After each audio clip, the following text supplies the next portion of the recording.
So anyway, because I have a base for this whole composting bin, now that I'm adding a significant amount of new food scraps, I'm gonna make a hole and basically I digged in the middle, and then I'm gonna add the scraps into the center and then cover that up and then still mix it, but just really incorporating the new scraps into the old scraps.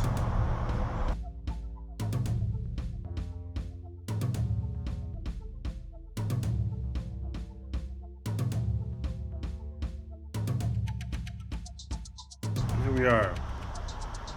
Yeah, okay, so now I'm just gonna do a deep clean of this, and we're gonna keep the party going. So this is the ugly side of composting. Do not let the water stand for too long, because if you do, you're gonna have problems. So, time to clean this up. This is the ugly side of composting. I'm about a month in and I'm learning the ins and outs of do's and don'ts for myself. It's time to actually get into it. So I saw what the problem was, which is the standing water. Letting that sit for too long is a problem. It's time to put the surgical gloves on and clean up.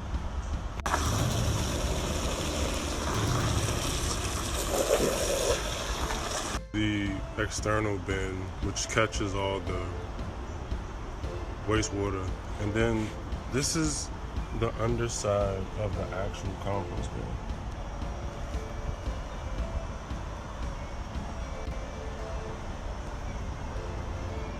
So you see how like maggots and also like little bugs on that as well, little flies and stuff.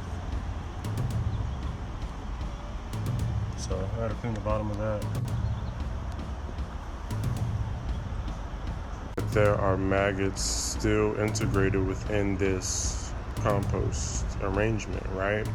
So I think it would be more energy and time wasted trying to get rid of the maggots that are already deeply embedded into this compost, rather than just dumping this nature into the woods and letting the rest of nature run its course.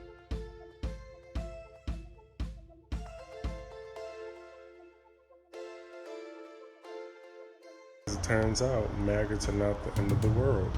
Went to YouTube, just straight up typed in maggots in my compost bin. They're actually helpful. They function just like worms would. So remember when I showed y'all my 2 little worms that I put in there? The maggots, which is just housefly larvae, they do the same thing. And I found out ways to minimize the amount of maggots that exist in the compost bin, but having just a few of them, we can deal with that. Now, ways to get rid of them is to add lime and more brown material, so dead leaves, dirt, and things of that nature. Anything besides rotting food.